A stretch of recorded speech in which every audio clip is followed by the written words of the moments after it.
بسم الله الرحمن الرحيم.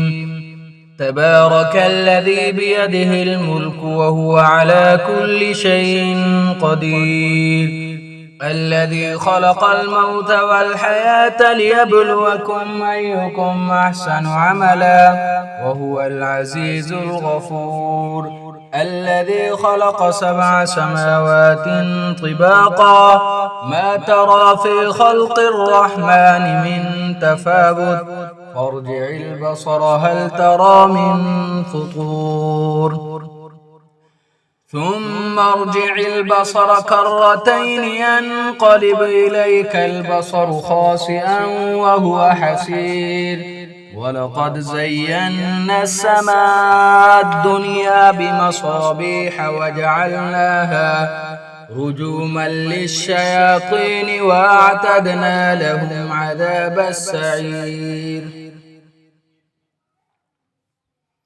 وللذين كفروا بربهم عذاب جهنم وبئس المصير. إذا ألقوا فيها سمعوا لها شهيقا وهي تفور تكاد تميز من الغيظ، كلما ألقي فيها فوج سالهم خزنتها ألم يأتكم نذير، قالوا بلى قد جاءنا نذير فكذبنا وقلنا ما نزل الله من شيء إن أنتم إلا في ضلال كبير. وقالوا لو كنا نسمع أو نعقل ما كنا في أصحاب السعير فاعترفوا بذنبهم فسحقا لأصحاب السعير.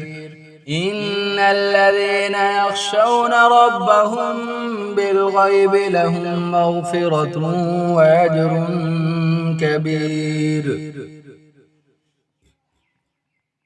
وأسروا قولكم أو اجهروا به إنه عليم بذات الصدور، ألا يعلم من خلق وهو اللطيف الخبير. هو الذي جعل لكم الأرض ذلولا فامشوا في مناكبها وكلوا من رزقه وإليه النشور. أأمنتم من في السماء أن يخسف بكم الأرض فإذا هي تمور، أم أمنتم من في السماء أن يرسل عليكم حاصبا فستعلمون كيف نذير. ولقد كذب الذين من قبلهم فكيف كان نكير. أولم يروا إلى الطير فوقهم صافات ويقبضن ما يمسكهن إلا الرحمن إنه بكل شيء بصير. أمن هذا الذي هو جند لكم ينصركم من دون الرحمن إن الكافرون إلا في غرور.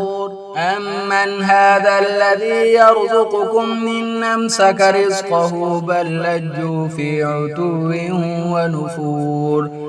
أفمن يمشي مكبا على وجهه أهدى أمن يمشي سويا على صراط مستقيم.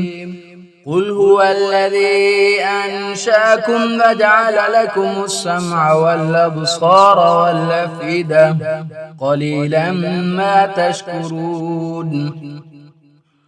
قل هو الذي ذراكم في الأرض فإليه تحشرون ويقولون متى هذا الوعد إن كنتم صادقين.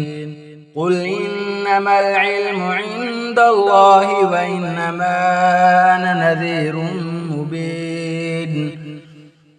فلما رأوه زلفة سيئت وجوه الذين كفروا وقيل هذا الذي كنتم به تدعون قل أرأيتم إن أهلكني الله ومن معي أو رحمنا فمن يجير الكافرين من عذاب أليم قل هو الرحمن آمنا به وعليه توكلنا فستعلمون من هو في ضلال مبين قل أرأيتم إن أصبح ماؤكم غورا فمن يأتيكم بماء معين